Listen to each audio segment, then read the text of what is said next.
نحمدہ و نصلی علی رسولہ الکریم اما بعد۔ شوگر ایک ایسی بیماری ہے جس سے تقریباً خاندان میں کوئی نہ کوئی فرد متاثر ہے۔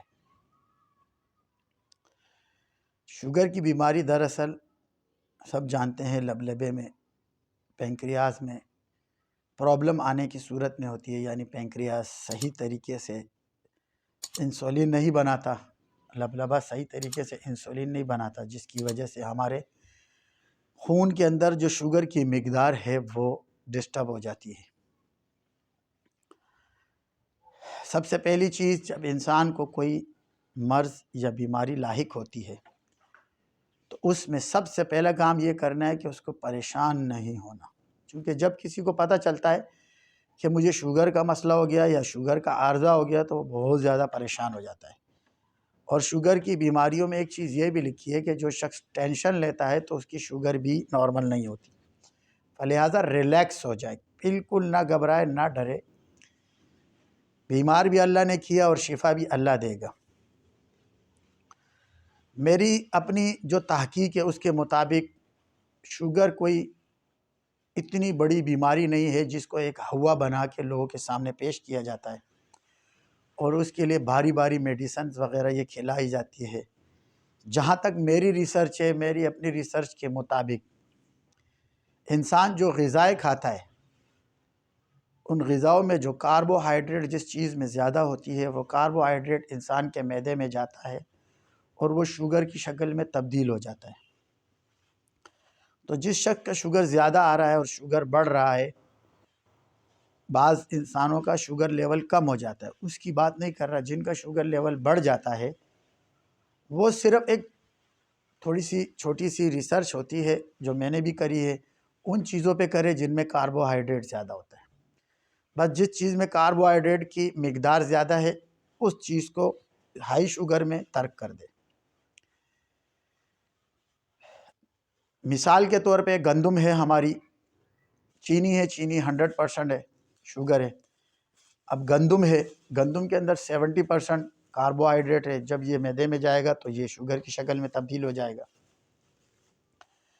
اب جو اگر آپ اٹھاتے ہیں تو جو گندم کے بنسبتاً کاربوہائیڈریٹ کم رکھتا ہے، یعنی 35 سے 40% کے درمیان اس کی کاربوہائیڈریٹ ہے، تو لہٰذا دیکھو اس سے 30-35% کم ہو گئی تو وہ مقدار آپ کے وجود کے اندر شوگر کی کم ہو جائے گی۔ تو جو کہ آٹے کو استعمال کرے، پلس گوشت میں کاربوہائیڈریٹ نہیں ہے، وہ تو فیٹ ہے۔ ہر قسم کا گوشت، گردے، دماغ، دل، جگر، یہ سب چیزیں آپ کے لیے فائدہ مند ہے۔ تو ہائی شوگر میں اگر آپ ان غذاؤں کا استعمال کریں گے تو آپ کا شوگر نارمل ہونا شروع ہو جائے گا۔ تحقیق سے یہ بات ثابت ہوتی ہے کہ جیسے لوگ کہتے ہیں نا کہ شوگر سے ٹانگ کٹ جاتی ہے، ہاتھ کٹ جاتا ہے، یا ڈائیگرین کا مسئلہ ہو جاتا ہے، یا گردے ختم ہوتا ہے، یا جگر،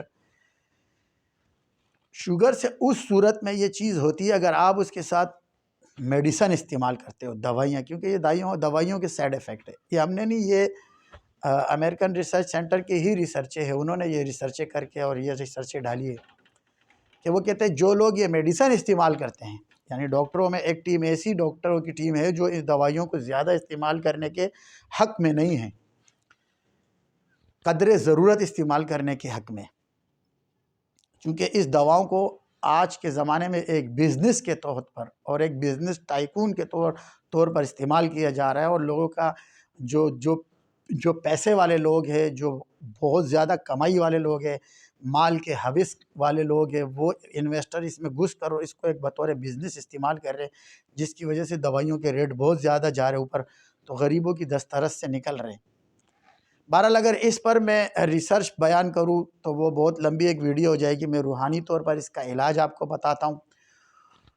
ریسرچ نے یہ چیز ثابت کری ہے کہ جو دوائیاں ہم استعمال کرتے ہیں شوگر کے لیے، ان دوائیوں کے سائیڈ ایفیکٹ سے جگر فیل ہوتا ہے، گردے فیل ہوتے ہیں، دل کا مسئلہ ہوتا ہے، اور پھر اسی طرح سے ڈیگرین کا مسئلہ ہو جاتا ہے، پیر کٹ جاتا ہے، نہ کہ شوگر کے بڑھنے سے۔ دیکھو شوگر کو ہم نارملی طور پر بھی اپنے خود بغیر کسی دوا کھائے اس کو مینٹین کر سکتے ہیں، میرا خود کا ذاتی تجربہ ہے الحمدللہ۔ اور اس کے علاوہ بھی جن کو ہمارے پاس مریض آتے ہیں ان کو جب ہم بتاتے ہیں ان کا میں علاج بھی کرتا ہوں شوگر کا۔ ایسا میرے پاس مریض آیا جس کی شوگر 1500-1600 ہوتی تھی، یعنی ریڈنگ میں بھی نہیں آتی تھی۔ فقیر نے اس کا علاج کیا، کاٹ کا عمل ہے وہ ہم نے کیا اس کے لیے، اللہ تبارک و تعالیٰ نے اس کو صحت دے دی، شفا دے دی۔ تو ہم تو روحانی طریقے سے شوگر کا جو علاج ہے وہ آپ کو بتائیں گے، اور اس کے علاوہ فزیکلی طور پر کیا ہے؟ اگر مثال کے طور پہ آپ چیک کریں، بھائی آپ نے چیک کری کہ 15-20 روپے کی ایک اسٹیپ پہ آپ نے چیک کری، صبح کی شوگر زیادہ آ رہی ہے فاسٹنگ میں، تو آپ آسان کام کریں کہ واک زیادہ کریں، کثرت سے واک کرے، واک کم سے کم ہر کھانے کے بعد، کیونکہ آفٹر میل شوق آتا ہے۔ جب بھی آپ کوئی کھانا کھاتے ہیں، ہر بندہ جو چاہے نارمل آدمی ہو یا غیر نارمل آدمی ہو، جس کو ڈائبیٹک پیشنٹ ہو، اس کو آفٹر میل شوق زیادہ ہو جاتا ہے، تو اس سے لبلبے کو ڈیمیج ملتا ہے۔ تو اس آفٹر میل شوق یعنی ہر کھانے کے بعد جو شوق آتا ہے، یعنی شوگر جو ایک دم شوٹ ہو کے اوپر جاتی ہے، اس کو روکنے کے لیے، اس کو نیچے لانے کے لیے جو آپ کے صحیح طبیب ہوں گے، اس کے لیے وہ آپ کو ریکمینڈ کریں گے مختلف چیزیں۔ بعض دوائیوں کا ریکمینڈ کرتے ہیں، بھائی یہ گلوکوفیج کھا لینا، پہلے کھا لینا، بعض حکیمی دوائیں کھانے کے بیچ میں کھا لینا، بہت سی دوائیاں اور بہت چیزیں۔ لیکن ہم آپ کو جو چیز ریکمینڈ کریں گے وہ دوا نہیں ہوگی، وہ دعا ہوگی، اور آپ کی ایکسرسائز ہوگی اور ورزش ہوگی۔ سب سے پہلے کام آپ نے یہ کرنا ہے کہ اپنے غذا کا چارٹ بنا لینا ہے۔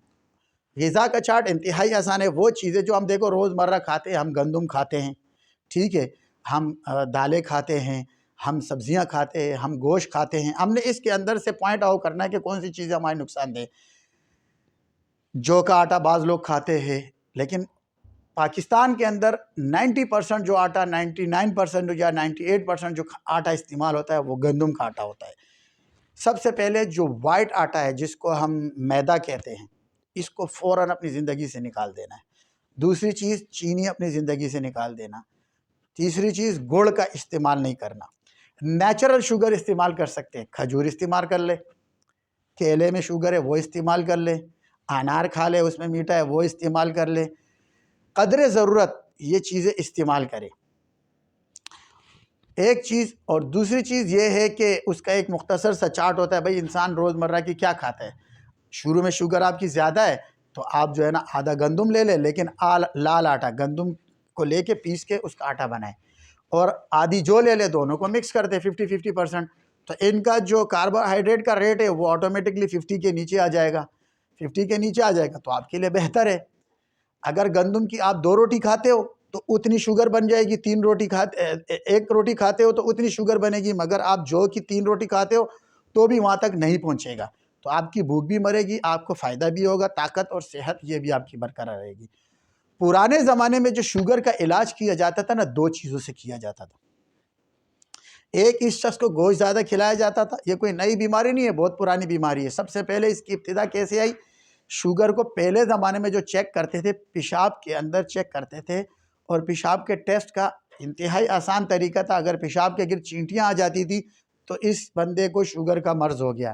شوگر کیا ہے؟ آپ کے وجود میں انسولین کم بن رہی ہے، آپ کے خون کے اندر مٹھاس زیادہ ہو گئی ہے، لہٰذا اللہ نے ایک سسٹم قدرتی آپ کے اندر لگایا ہے کہ جو چیز آپ کے وجود میں زیادہ ہو جاتی ہے وہ پیشاب کے ذریعے سے باہر جانا شروع ہو جاتی ہے۔ لیکن ظاہر ہے جب وہ چیز پیشاب کے ذریعے سے ٹریول کرتی ہے، گردوں سے جاتی ہے، مثانے سے جاتی ہے، تو ان جگہوں کو ڈیمیج کرے گی، کیونکہ اس کے اندر وہ مقدار زیادہ ہے جتنا مقدار گزرنے کی۔ جیسے ایک مثال کے طور پہ سادہ پانی ہم پائپ سے گزارتے ہیں، لوہے کے پائپ سے کچھ نہیں فرق پڑتا، لیکن اسی پائپ میں سے اگر ہم تیزاب کا پانی گزاریں گے، لوہے کا پائپ اگر سادے پانی گزارنے سے 10 سال 5 سال میں گلے گا، تو تیزاب کے پانی سے وہ 2 سال 1 سال 2 مہینے یا ہفتے میں ختم ہو جائے گا۔ اس طرح جب شوگر کی مقدار یا ہمارے جسم میں جو بھی جراثیم کی مقدار ہوتی ہے، قدرتی سسٹم ایکٹیو ہوتا ہے اور وہ ہمارے جسم سے پیشاب کے ذریعے سے باہر کرنا شروع کر دیتا ہے، پخانے کے ذریعے سے باہر کرنا شروع کر دیتا ہے۔ تو پرانے زمانے میں اس کی چیکنگ کا طریقہ کار یہ تھا۔ دوسرا طریقہ کار یہ تھا کہ وہ پیشاب کرواتے تھے، اس کا پیشاب صبح نہار منہ کر رکھتے تھے، جب کچھ دیر 2 گھنٹے رکھنے کے بعد جب وہ جھاگ بن کے نیچے بیٹھ جاتا تو ظاہر ہے جس چیز میں چینی ہوتی ہے وہ جھاگ بن کر نیچے بیٹھ جاتی تھی، مطلب وہ گاڑھا ہو کے نیچے بیٹھ جاتا، تو پتہ چل جاتا تھا اس بندے کے وجود میں شوگر زیادہ ہے۔ تو اس کے لیے وہ کیا چیز ریکمینڈ کرتے تھے کہ بھائی اس شخص کو وہ جو کھانا دیتے تھے وہ کھانا دیتے تھے جس میں شوگر کا مقدار کم ہو، جیسے سبزیاں ہیں، سبزیوں میں کاربوہائیڈریٹ تقریباً کم ہی ہے، تقریباً 18 سے 20% کے آس پاس ہوتا ہے۔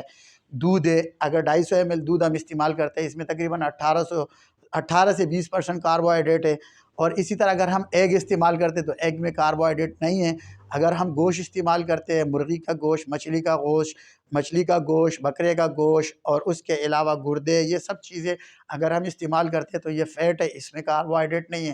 تو کاربوہائیڈریٹ آپ کے وجود میں نہیں جائے گا۔ جو پہلے سے آپ کے وجود میں جو ہے نا وہ شوگر کی مقدار بڑھی ہوئی ہے، آپ نے باقی جو شوگر وہ کاربوہائیڈریٹ ڈال کر شوگر وجود میں بھیج کر شوگر کی مقدار بڑھتی چلی جاتی ہے نا، وہ گھٹ نہیں رہتی، تو اس کو آپ روکیں گے کس چیز سے؟ غذا کے ذریعے سے۔ جب آپ اس کو روکیں گے غذا کے ذریعے سے تو پہلی والی کو اب آپ پہلے والی جو شوگر آپ کے خون کے اندر ہے، اب اس کو آپ نے یوٹیلائز کرنا ہے۔ شوگر اصل میں بیسیکلی بیماری نہیں ہے، لوگوں نے اس کو بیماری بنا کر اپنے اوپر ہوا بنا دیا ہے، خوف اور ڈر کے مارے، بس ابھی مرے ہو تو کبھی مرے۔ وہ خوف کی وجہ سے دل کام چھوڑ دیتا ہے، جگر کام چھوڑ دیتا ہے، گردے۔ شوگر آپ کے وجود کے اندر ہم کوئی ایسی چیز تھوڑی کھاتی ہے جو بیماری ہے، ہم غذا کھاتے ہیں نا، تو ظاہر ہے جو غذا ہم کھاتے ہیں وہ ہمارے خون میں اس کی ضرورت نہیں ہے۔ ہم جب غذا کھاتے ہیں اس کی وجہ سے ہمارے وجود میں کئی قسم کی چیزیں جو جسم کو طاقت دیتی ہے، اس میں فیٹ ہے، اس کے اندر کاربوہائیڈریٹ ہے، اور بھی بہت سی چیزیں ہیں، یہ سب چیزیں ہمارے وجود کی نشوونما میں جو ہے نا کام کرتی ہے۔ تو ہمارے وجود کے اندر جیسے شوگر ہے، میٹھا پن ہے، یہ ہمارے دماغ کو ایکٹیو رکھتا ہے، دماغ کی طاقت، دماغ کی غذا یہ شوگر میں ہے۔ اللہ تبارک و تعالیٰ نے دماغ کو جو غذا پہنچتی ہے وہ آپ دیکھ لو، اگر ایک شخص ہے اور وہ میٹھا کھاتا ہے نا، میٹھا کھانے کے بعد اس کا ذہن تیز ہو جاتا ہے اور نیند غائب ہو جاتی ہے۔ نیند آ رہی ہو اور اس کو میٹھا کھلا دو، غائب ہو جائے گی، کیونکہ دماغ کو فوراً انرجی مل گئی۔ تو یہ ہماری ضرورت ہے، لیکن اب ہمارے وجود میں اس کی ضرورت زیادہ ہو گئی ہے۔ تو اب زیادہ ہو گئی ہے، کوئی بھی چیز اگر زیادہ کریں گے تو اس کا نقصان ہے، چاہے وہ کھانے پینے کی چیز ہو، چاہے وہ کوئی بھی چیز ہو، اس کی زیادتی ہمارے نقصان ہے۔ پانی، ہم کثرت سے پانی پئیں گے ہمارا پیٹ پھول جائے گا، ہمارے پیٹ میں درد ہو جائے گا۔ ابھی فروٹ ہے ہمارے لیے بہت فائدہ مند ہے، اگر ہم کثرت سے کھائیں گے وہ بہت زیادہ ہمیں نقصان پہنچائے گا۔ اسی طرح جن چیزوں میں کاربوہائیڈریٹ ہے، جن چیزوں میں شوگر ہے، میٹھا ہے، وہ چیزیں اگر ہم استعمال کریں گے تو پہلے ہمارے خون میں زیادہ ہے، اب ہمارے خون کو اللہ تبارک و تعالیٰ نے ہمیں پابندی لگا دی ہے اس طریقے سے کہ بھائی تیرے اندر خون اب زیادہ ہو گیا ہے، فلہذا میٹھا زیادہ ہو گیا، شوگر زیادہ ہو گیا، تو اب شوگر مت کھاؤ۔ تو ایسی چیزیں جو کڑوی ہو، کریلے ہو گئے، جیسے بہت سے سبزیاں جو کڑوی ہے ان کا استعمال کریں۔ حضرت علی رضی اللہ عنہ کا ایک قول آپ کو میں سناتا ہوں۔ حضرت علی نے فرمایا، ہر میٹھی چیز میں زہر ہے سوائے شہد کے، ہر کڑوی چیز میں شفا ہے سوائے ایلوا کے، ایلوا زہر ہے۔ تو جو بھی میٹھی چیز ہمارے جسم میں جائے گی وہ ایک زہر کا کام کرتی ہے۔ تو اس لیے اس سے بہتر یہ ہے کہ ہم جو مریض ہو گئے، جو بیمار ہو گئے، اب ان کو احتیاط کرنی چاہیے۔ ایک دوسرا جو بیمار نہیں ہے، اللہ نے ان کو سیٹ رکھا ہوا ہے۔ میں تو شوگر کو بیماری میں نہیں لیتا ہوں، میں تو کہتا ہوں شوگر ایک قوت طاقت ہے جو ہمارے وجود میں زیادہ ہو گئی ہے، اس طاقت کو کم کر دو، اس کی جگہ دوسری طاقت اپنے وجود کے اندر انٹری دو۔ ضروری تھوڑی ہے کہ میٹھائی کھا کے آپ نے اپنے وجود کو انٹری دے کے اور بس نفس کا مزہ، نفس جو ہے نا اس کو خوش کرنا ہے۔ اللہ کے نبی نے فرمایا جب طبیعت خراب ہو جائے، بیماری ہو جائے تو پھر اس کے اندر پرہیز کرو۔ تو یہاں سنت بھی ہے، حضور نے بھی فرمایا کہ پرہیز کرو، تو پھر وہ چیز مت کھاؤ۔ نفس آپ کا بولتا ہے بھائی یہ چیز کھاؤ تمہارے کو بڑا مزہ آئے گا، کوئی مزہ نہیں آئے گا، یہ زبان کا مزہ ہے۔ اتر گیا گھاٹی بن گیا ماٹی، یعنی کوئی بھی چیز اگر زبان سے نیچے چلی جائے اس کا ذائقہ ختم، زبان کے اوپر ذائقہ ہے، اس کے نیچے کوئی ذائقہ نہیں ہے، پھر سب چیز مٹی ہے۔ تو اس کو بیماری سمجھ کر نہیں ٹریٹ کرے، اس کو ایک طاقت سمجھ کر ٹریٹ کرے، اور پھر اس کو ساتھ آ جائے آپ کس چیز پہ؟ اس طاقت کو یوٹیلائز کرنے پر۔ تو اس کے بہت آسان طریقے، نمبر 1، ہر کھانے کے بعد کم سے کم 1 گھنٹے سے آدھا گھنٹہ واک کرے اور دوران واک کلمے کا ورد کرے، لا الہ الا اللہ، لا الہ الا اللہ، لا الہ الا اللہ بھی کر سکتے، لا الہ الا اللہ۔ یہ آپ کو اس شوگر کی بیماری میں ختم کرنے میں اور آپ کے شوگر کو نارمل کرنے میں بہت مفید اور بہت ہی زبردست ذکر ہے۔ یہ ہر کھانے کے بعد آدھا گھنٹہ 1 گھنٹہ کرے، ٹھیک ہے۔ اور دوسری چیز آپ نے کیا کرنا ہے، اپنے کھانے میں نے جیسے بتایا گوشت وغیرہ زیادہ استعمال کرے، چونکہ گوشت بعض لوگ زیادہ نہیں کھاتے تو ان کو قبض کی کیفیت ہو جاتی ہے، تو ایسے لوگ اس کے ساتھ سبزی ہے نا، اس کو کاٹ کے اس کی سیلیڈ بنائیں، کچی سبزی، اور اس کے اوپر جو ہے نا زیتون کا تیل ڈال دیا، اور بادام تھوڑے سے ڈال دیے ذائقے کے لیے، اور پھر وہ ایک وقت کے کھانے میں وہ کھا لے۔ 2 وقت ایک کھانا تو کوشش کرے کہ ایک وقت کے کھانے کو ختم کرے۔ کھانا صرف 2 ٹائم کا ہے، صبح اور شام۔ جس شخص کی شوگر زیادہ ہے اس کو چاہیے کہ وہ فاقے سے رہے، کیونکہ پرانے زمانے میں فاقہ بھی ساتھ میں کراتے تھے، گوشت کھلاتے تھے اور فاقہ کراتے تھے، یعنی ایک ٹائم کا کھانا دیتے تھے تو شاید ایک ٹائم کا کھانا نہیں دیتے تھے۔ اس طریقے سے فاقہ اسی طرح ایک وقت کا فاقہ ہوتا تھا۔ تو ہمارے ٹائم میں 3 ٹائم ہم کھانا کھاتے، تو ہمیں 2 میل میں یعنی 2 ٹائم کے کھانے میں کرنا چاہیے، تو ایک ٹائم کا کھانا ہمارا چھوٹ جائے گا۔ کوشش کرے کہ کھانا، دیکھیں کھانا بھی کم نہیں کھانا، کھانا بھی اگر کم کھائیں گے تو بھی طاقت کم جائے گی۔ اپنا کھانا کھانا ہے، کھانے کو چینج کرنا ہے۔ ہم کیا کرتے ہیں، کھانا ہی چھوڑ دیتے ہیں۔ بھائی آپ 2 انڈے کھاتے ہیں، 3 کھا لے، اگر گندم کی مقدار کم کر دے۔ اگر آپ 1 روٹی کھاتے تھے، کوشش کرے آدھے پہ آ جائے، اور اس سے بھی کوشش کرے جو کی بنائیں۔ جو کی روٹی بہت ہی زیادہ مزیدار ہوتی ہے، اگر بنانا، اور بنانا بھی اتنا مشکل نہیں ہے، یوٹیوب پہ بڑے طریقے لوگوں نے دیے ہوئے، اس سے بھی سیکھ سکتے ہیں۔ لیکن اس سے بھی زیادہ آسان کرنا ہے، جو اور گندم کو مکس کر دے، جو، گندم اور مکئی، ان تینوں کو، کیونکہ مکئی کے اندر بھی کاربوہائیڈریٹ کی مقدار جو ہے نا 50 سے 60% کے بیچ ہے، اور جو کے اندر 35 سے 40% کے بیچ ہے۔ جتنی کاربوہائیڈریٹ کی مقدار کم ہوگی، یہ آپ کی شوگر کو کنٹرول کرنے میں آپ کو فائدہ دے گی۔ اس کے علاوہ کریلے کو آپ سکھا کر اور اس کا جو ہے نا پاؤڈر بنا لے، صبح نہار منہ جو ہے نا ایک تھلی کھا لیا کرے، ہاتھ میں ڈال کے 1 چمچ، ہمارے پشتوں میں بھی ایک بولتے ہیں یہ تلے اخرا، یعنی ہاتھ میں ڈال کے 1 چمچ یا پھر چمچ میں منہ میں ڈال کے اس کے اوپر سادہ پانی پی لیا کرے، اور رات کو بھی اس کا استعمال کرے۔ بعض آدمیوں کا شوگر زیادہ ہو جاتا ہے تو فوری شوگر کو نیچے لانے کے لیے کریلے کا پیسٹ بنائیں۔ کریلے کا پیسٹ بنانے کے بعد اس کے اندر پیر رکھ دیں، اور پیر رکھ کر اس کے اندر 15-20 منٹ اس کے ساتھ کریلے اور نیم کے پتے مکس کر دیں، عمومی عام مل جاتے ہیں، مکس کرے، اور اس کا جو ہے نا پیسٹ بنا کے اس میں 15-20 منٹ تک پیر اس کے اندر ڈبوتے رہے، مارتے رہے، اور ایسے ایسے پیر ہلاتے رہے، ایسے ایسے۔ تو جب آپ کچھ دیر تک یہ اس میں پیر رکھ کے اور پیر ہلاتے رہیں گے تو اس کریلے کا اور نیم کے پتے کا ذائقہ آپ کے حلق میں آنا شروع ہو جائے گا۔ جب وہ حلق میں آئے گا تو سمجھ جاؤ کہ کیا نام ہے، آپ کا جو ہے نا اس نے کام شروع کر دیا۔ انشاءاللہ اس کے بعد آپ چیک کریں گے تو آپ کی شوگر نارمل ہوگی۔ اور یہ عمل کرتے ہوئے بھی آپ نے ذکر کو اپنے معمول میں رکھنا ہے، کلمے کو کثرت سے پڑھنا یا درود، کوئی سا بھی درود، یہ کرتے ہوئے 15 منٹ بس سب آنکھیں بند کر کے اور درود پڑھتے رہے، تو انشاءاللہ آپ دیکھیں آپ کا شوگر اس طریقے سے نارمل ہونا شروع ہو جائے گا۔ دوسری چیز یہ ہے کہ مورنگا ایک پتا ہے، اس سے بھی شوگر میں بہت فائدہ ہوتا ہے، شوگر کو برابر رکھتا ہے۔ تو وہ چیزیں جو شوگر کو نارمل کرتی ہے، ان چیزوں کو اور ان غذاؤں کا استعمال کرے۔ وہ چیزیں جو اس کو بڑھاتی ہے اس کو ایوائڈ کرے، اس سے تھوڑا دور ہو جائے، تھوڑے دن کے لیے کرے، آپ دیکھیں انشاءاللہ آپ کی شوگر خود بخود ہی۔ میرے پاس ایک بندہ ہے 10 سال سے اس کی شوگر نیچے نہیں ہو رہی تھی، میرے پاس آیا، حضرت میں نے کہا جیسے میں بولوں گا اگر اس طرح عمل کرو گے تو تمہارا معاملہ ٹھیک ہو جائے گا۔ اس کو میں نے سمجھایا، ایک تو پریشان تھا، اس کو دل کا بھی مسئلہ ہو گیا تھا، گھبراہٹ، کیونکہ جب آپ ٹینشن لو گے نا تو وہ شوگر آپ کی اور زیادہ بلٹ اپ اوپر جائے گی تو اب اس کی وجہ سے جب وہ ایک چیز بڑھے گی، شوگر گاڑھا پن کرتی ہے تو وہ خون میں گاڑھا پن ہوگا، بلڈ پریشر کا مرض پیدا ہوگا۔ جب خون گاڑھا ہوگا تو جگر، گردے، ان سب جگہ کا سپلائی جو ہے نا متاثر ہوگی۔ وہ ٹینشن لے گا تو وہ اس کی جو ہے ٹینشن کی وجہ سے جو اس کو انرجی چاہیے دل کو، وہ انرجی ڈسٹرب ہو جائے گی نا، وہ دماغ زیادہ پی رہا ہوگا تو دل کو، جگر کو وہ چیز مل نہیں رہے گی، وہ پہلے ہی گاڑھا پن زیادہ ہے، اس کی وجہ سے پمپنگ میں پرابلم ہو رہی ہے، تو وہ چیز اتنا اس کو انرجی کرنٹ نہیں مل رہا جتنی کرنٹ کی وجہ سے آپ کا دل پمپ کرے اور خون کو اچھی طرح سب جگہ پہنچائے، تو گھبراہٹ پیدا ہو جائے گی۔ تو بڑا پریشان تھا، ڈاکٹر نے بولا یہ ٹیسٹ کرو، وہ ٹیسٹ کرو۔ میں نے اس کو بولا بھائی جیسے بولتا ہوں ویسے کر، 24 گھنٹے میں شوگر نارمل کر۔ اس کو پہلے میری بات پہ یقین نہیں آیا، بہرحال میں نے اس کو بتایا تو اس نے جب کیا تو 2 دن بعد جو میرے پاس آیا تو مجھے کہتا ہے حضرت الحمدللہ ابھی میری 120 110، میں نے کہا اور بھی نیچے آ جائے گی۔ وہ واک نہیں کر رہا تھا، صرف جو اس کو میں نے طریقے بتائے کہ بھائی غذا میں یہ تجدید کرو، ذکر کرو، اللہ پر یقین رکھو، اللہ کا بلیو رکھو، یہ تو طاقت ہے، بیماری تھوڑی ہے، آپ اس کو یوٹیلائز کرو، واک کرو، بھاگو دوڑو، ایکسرسائز کرو۔ جب آپ ایکسرسائز کریں گے نا تو ایکسرسائز کی وجہ سے، کیونکہ شوگر 2 قسم کی ہے، ٹائپ 1 ٹائپ 2۔ بعض شوگر ایسی ہے کہ جس میں آپ کے جو ریزسٹنس کا مسئلہ آ جاتا ہے، یعنی آپ کے انسولین تو کام لبلبا بنا رہا ہوتا ہے اور کاربوہائیڈریٹ کو لے کے جو ہے نا سیل کی طرف لے کے جا رہا ہوتا ہے، لیکن وہاں سیل کہتا ہے میرے کو ضرورت نہیں ہے، اس کو نہیں لے رہا ہوتا، کیونکہ پہلے آپ کوئی ایکسرسائز کر ہی نہیں رہے ہو۔ سیل جو ہے نا اپنی جگہ ان کا پیٹ بھرا ہوا ہے، ان کو اس کی ضرورت ہی نہیں ہے کاربوہائیڈریٹ کی، وہ آپ کی لائیو کاربوہائیڈریٹ رد کر رہے ہوتے ہیں، تو وہ پھر آپ کے پیشاب میں اور خون میں بڑھتی ہے اور پھر اس کی وجہ سے نقصانات پیدا ہوتے ہیں۔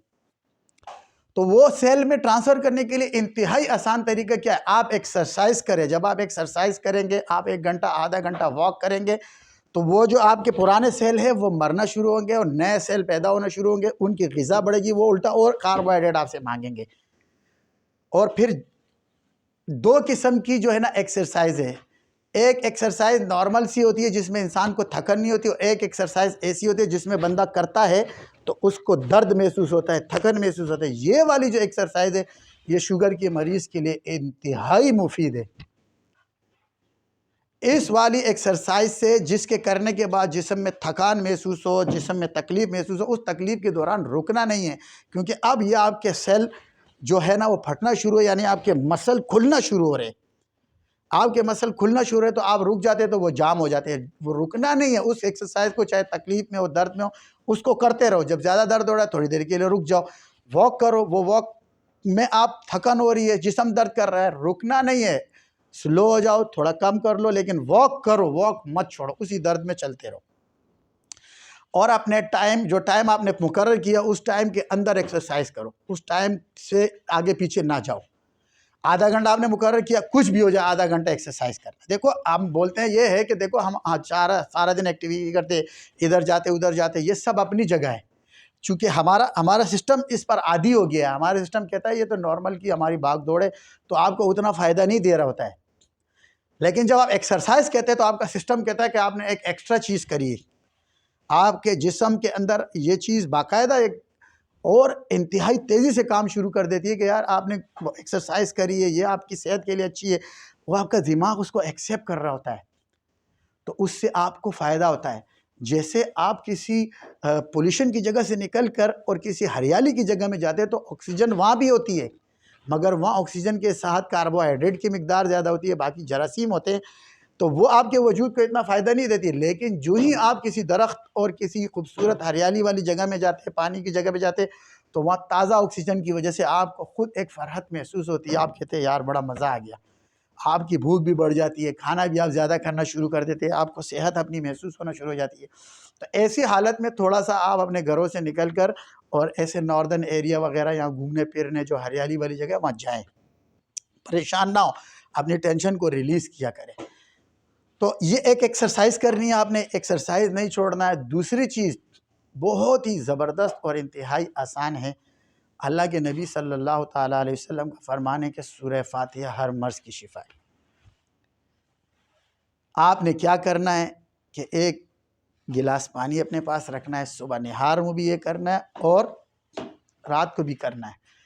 اول آخر 11 درود کے ساتھ 70 ٹائم سورہ فاتحہ پڑھ کر اس پر دم کرنا ہے۔ اور ایک آیت ہے قرآن میں، آیت شفا کے نام سے، وَنُنَزِّلُ مِنَ الْقُرْآنِ مَا هُوَ شِفَاءٌ وَرَحْمَةً لِّلْمُؤْمِنِينَ وَلَا يَزِيدُ الظَّالِمِينَ إِلَّا خَسَارًا۔ یہ آیت اس کے ساتھ آپ نے 70 ٹائم اور پھر بعد میں درود شریف، یہ پانی پہ بلو کر کے دم کر کے پینا ہے، اور یہ اس وقت تک پینا ہے جب تک آپ نارمل نہ ہو جائے، اس کو چھوڑنا نہیں بیچ میں، ٹھیک ہے۔ اور اس کے ساتھ ساتھ سورہ رحمان کوئی بھی ایک وقت مقرر کرے، 3 ٹائم پڑھے۔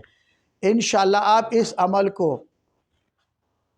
3 مہینے تک کریں، 3 مہینے کے بعد جا کے اپنے ٹیسٹ کریں۔ جو میں نے آپ کو طریقہ بتایا اس پرہیز کے ساتھ، جو میں نے آپ کو ایکسرسائز بتائی ہے اس ایکسرسائز کے ساتھ، جو میں نے آپ لوگوں کو وظائف بتائے ان وظائف کے ساتھ آپ اس طریقے پر عمل کریں، انشاءاللہ اللہ کے حکم سے آپ لوگوں کا شوگر نارمل ہو جائے گا۔ یہ اتنی بڑی ٹینشن نہیں ہے جتنی بنا چکے ہیں۔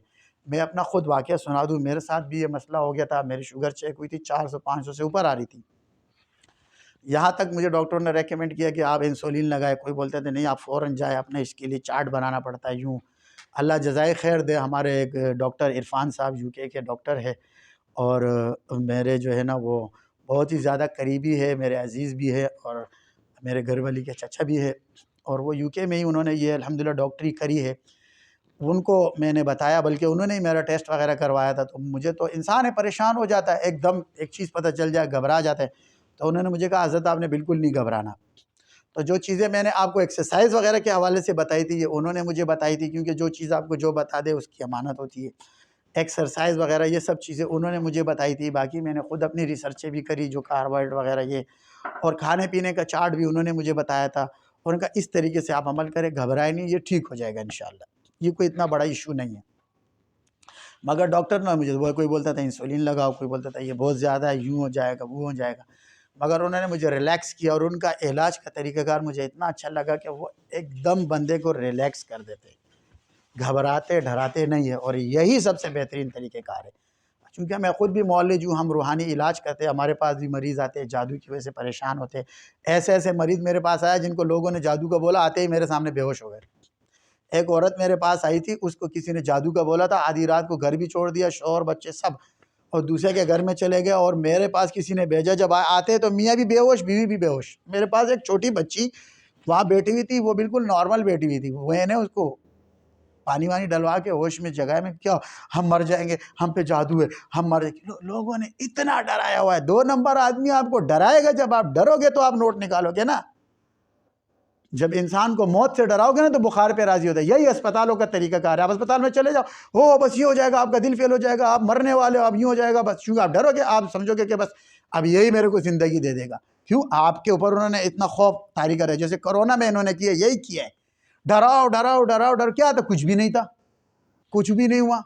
اگر پوری قوم کو ڈرایا، کیونکہ یہ ان کا بزنس ہے، پیسے کمانے کا ان کا طریقہ کار ہے. یہ ایک واردات کا طریقہ کار ہے. آپ کو ڈراؤ، ڈرا کے پیسے نکالو. اسی طرح 2 نمبر عاملوں نے بھی یہی کام کیا ہے. 2 نمبر جو ہے نا لوگ ہیں، انہوں نے بھی یہی کام کیا ہے. ڈراؤ، پیسے کھینچو. تو یہ گناہ ہے، حرام ہے. اللہ کے نبی نے فرمایا تم اس وقت تک مومن نہیں ہو سکتے جب تک تمہاری زبان سے اور تمہارے ہاتھ سے دوسرا مسلمان محفوظ نہ ہو.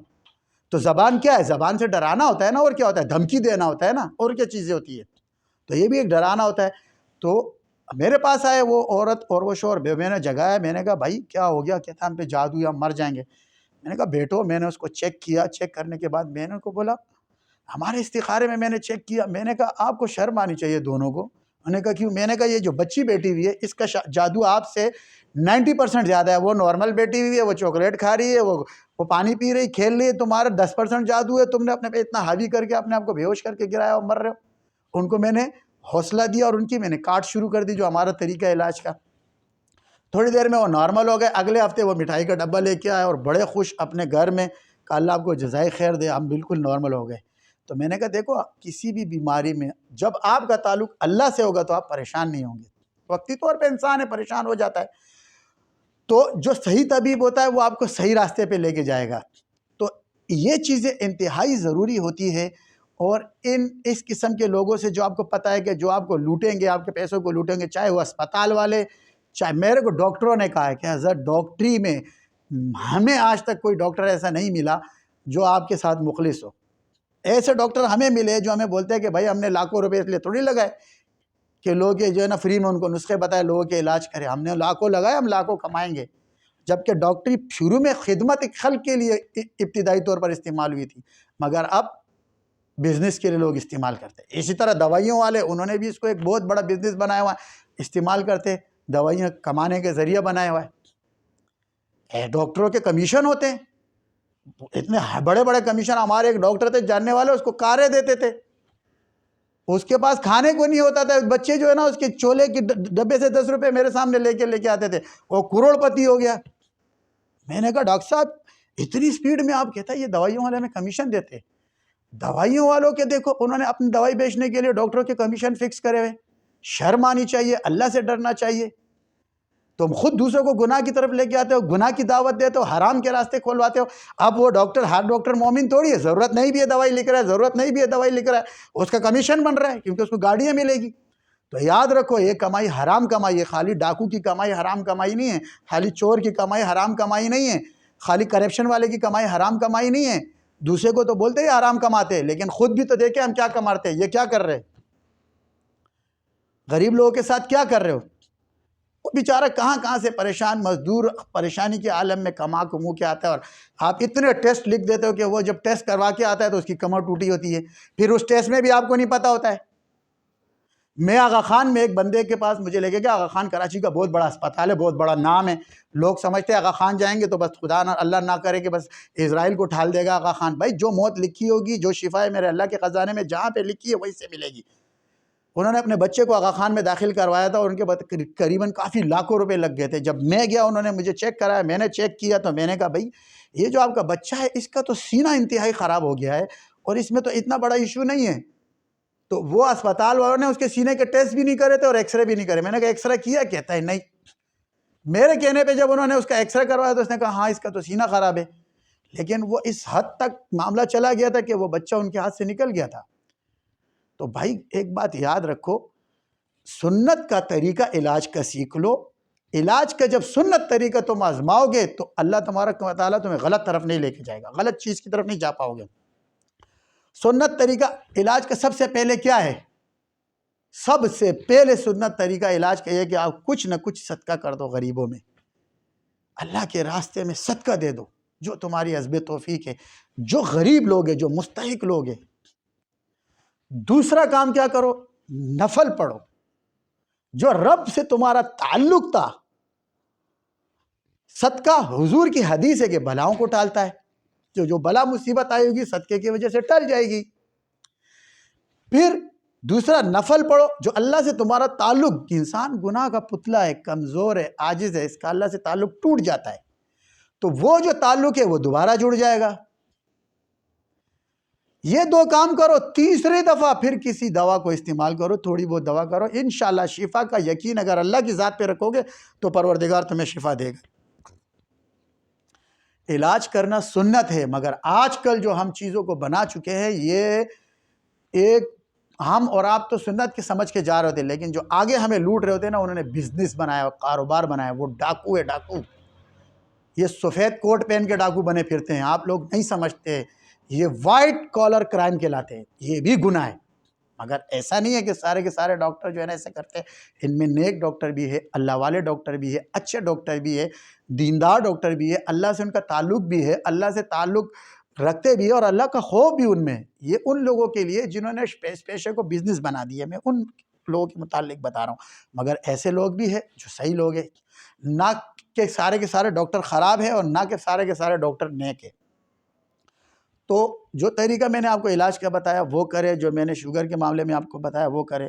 دوسری چیز یہ کہ انسان کی اپنے جسم میں, یہ ایک لیبارٹری ہے, اپنے جسم پہ چلے, آپ کے جسم میں کیا سمٹمز آ رہے. کوئی بھی سمٹم اگر وجود پر ظاہر ہو رہا ہوتا ہے نا, تو اس کا سب سے پہلا کوئی بھی سمٹم ظاہر ہو گیا, اس کو ختم کرنے کا آسان طریقہ کیا ہے؟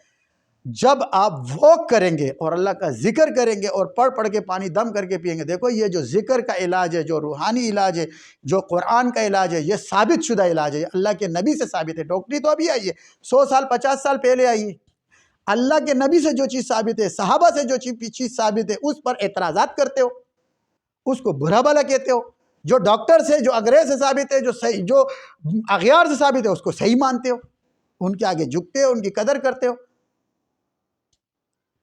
امام غزالی رحمۃ اللہ نے لکھا, 1000 سال پہلے حضرت نے لکھا ہے کہ جو شخص, یا علامہ ابن تیمیہ یا امام غزالی, دونوں میں سے کوئی ایک ہے, کہ جو شخص جادو جنات کا کام کرتا ہے, جادو جنات کا کام کرتا ہے, اس شخص کا پوری امت پر احسان ہے اور یہ جہاد فی سبیل اللہ کرتا ہے. جو شخص جادو جنات کا کام کرتا ہے. اور دوسری جگہ فرماتے ہیں کہ جو شخص جادو جنات کے کام کو جانتا ہے اور وہ علاج معالجہ کرتا ہے, یہ اس پر واجب ہے یہ کرے. ایک جگہ جہاد فی سبیل اللہ لکھا, دوسری جگہ کہ امت پہ احسان ہے اس کا. کوئی آسان کام ہے؟ ان کے پیچھے بیٹھ کے باتیں شروع کر دیتے ہو. آپ کے اوپر جن چمٹا ہوا ہے, جن ہٹانا کوئی آسان کام نہیں ہوتا ہے, بہت مشکل کام ہوتا ہے. سب 2 نمبر بھی عامل نہیں ہیں, نہ عاملوں میں سارے 100% اوکے ہیں, نہ سارے 100% خراب ہے. ان میں بھی اچھے برے لوگ ہیں, اچھوں کی تلاش کرو. جب 2 نمبر ڈاکٹر سے آپ کو شفا نہیں ہوتی ہے تو کیا آپ بیٹھ جاتے ہو کہ نا بس ٹھیک ہے اب میرا گردہ ختم ہونے دو, میں مر جاؤں گا؟ دوسرے کے لیے جستجو کرتے ہو نا, اسی طرح اس میں بھی کرو. صحیح بندے کے لیے جستجو کرو, اس کے پاس جاؤ. صحیح بندہ تم کو ملتا ہے تو اس کے اوپر بھی تم لوگ پھر رد کر دیتے ہو. ایسا نہیں ہے. اپنے دماغوں کو اور اپنے دلوں کو کلیئر کرو, اپنے ویژن کو صحیح کرو. ہر آدمی غلط بھی نہیں ہے, ہر آدمی صحیح بھی نہیں, مگر آپ اپنی سوچ اور فکر کو صحیح رکھو اور اپنے آپ کو, اپنے اعمال کو ٹھیک کرو اور اللہ سے اپنے تعلق کو مضبوط کرو. جس کا تعلق اللہ سے مضبوط ہوتا ہے, کمائی میں حلال کمائی کی طرف توجہ دیتا ہے, اللہ تبارک و تعالیٰ اس کے پیسوں کو ضائع نہیں کرتے, غلط جگہ نہیں لگاتے. اللہ تبارک و تعالیٰ سے دعا ہے کہ اللہ مجھے آپ کو ہم سب کو صحیح معنوں میں اپنی محبت عطا فرمائے، اپنا قرب عطا فرمائے اور اپنا خاص بندہ بنائے اور مخلوق کی خدمت کرنے والا بنائے۔ یہ بہت بڑا کام ہے مخلوق کی خدمت کرنا۔ اللہ تبارک و تعالیٰ کو سب سے زیادہ پسند ہے مخلوق کی خدمت کرنا۔ عبادت سے جنت ملتی ہے اور خدمت سے اللہ کی ذات ملتی ہے۔ تو اللہ کی ذات ورا الورا ہے، جنت مخلوق ہے، اللہ کی ذات خالق ہے۔ تو خدمت کی نیت سے کرے، جو بھی کام کرے، انشاءاللہ جو روزی اللہ نے آپ کے مقدر میں لکھی ہے وہ آپ کو ملے گی، پریشان نہ ہو۔ خدمت کی نیت سے کرے، جتنے بھی شعبے وہ تمام کام کو خدمت کی نیت سے کرے، تو اللہ تبارک و تعالیٰ کے ہاں آپ کی درجہ بھی بلند ہوگا، آپ کو قرب بھی ملے گا اور مخلوق کو شفا بھی ملے گی۔ وما علینا الا البلاغ۔